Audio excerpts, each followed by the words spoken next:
6 সন্তানের জননী পরকীয়া প্রেমিকের হাত ধরে পালিয়েছে। যাওয়ার সময় ছোট 3 সন্তানকে সঙ্গে নিয়ে গেছে।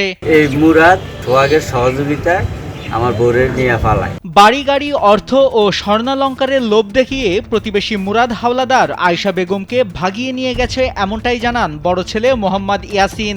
মাকে ফিরে পাওয়ার আকুতি শিশু ইয়াসিনের। স্বর্ণ দিব, টাকা দিব, আবার সুন্দর সুন্দর বটর করে দিব, এসব লোভ দেওয়া হতো। তারপরে আঙ্গাপুরে শহর সোজা পায়া, তারপরে আমাকে মারে ঢাকা নিয়ে গেছে।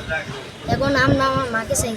গেল 24 জুন সকালে ভোলার চরফ্যাশন উপজেলার জিন্নাগড় ইউনিয়নে প্রেমিক মুরাদ হাওলাদারের হাত ধরে এক ইউনিয়নের 2 নম্বর ওয়ার্ডের বাসিন্দা কাঠমিস্ত্রি মোহাম্মদ ইয়াকুব মুন্সির স্ত্রী ও 6 সন্তানের জননী আয়েশা বেগম পালিয়ে যায়। এ ঘটনায় এলাকা জুড়ে বইছে আলোচনা সমালোচনার ঝড়। স্যান্ডেলিনা সো, রূপচর্চায় আভিজাত্য। স্ত্রী সন্তানদের সুখের জন্য স্বামী ইয়াকুব মুন্সি অনেক কিছু করেছেন, তবে প্রতিবেশী মুরাদ হাওলাদারের প্রেমে আসক্ত হয়ে স্ত্রী আয়েশা বেগম সব শেষ করে দিলেন। ইয়াকুব স্ত্রীকে অনেক ভালোবাসে, সন্তানদের মুখের দিকে চেয়ে স্ত্রীকে ফিরে পেতে চান। আমার 6 ছেলে, এক ছেলে মারা গেছে, এখন 5 ছেলে, এক মেয়ে। তো আমার এই সুখের সংসার, আমার এই সুখের সংসারের লাগে আমার বউ পোলাপানের লাগে আমি সব কিছু করছি। থানায় অভিযোগ দিতে গেলে অভিযোগ না নিয়ে ওসি পারিবারিক আদালতে যেতে বলেন বলেও অভিযোগ করেন ইয়াকুব মুন্সি। আমি থানায় গেছি মামলা দেওয়ার জন্য।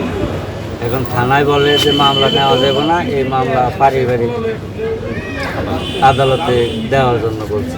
থানা থেকে আমি আর কোনো সহযোগিতা পাই। এ বিষয়ে ক্যামেরার সামনে কোনো কথা বলতে রাজি হননি চরফ্যাশন থানার ভারপ্রাপ্ত কর্মকর্তা মিজানুর রহমান হাওলাদার। আপনি আসেন, আমার সাথে আসেন, আমরা চা খাইয়ে কথা শুনে যান।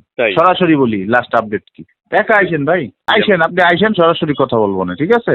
আচ্ছা, ঠিক আছে। তাহলে আপনি বুঝতে আরো সুবিধা হবে। নাইমুল হাসিব, কালবেলা।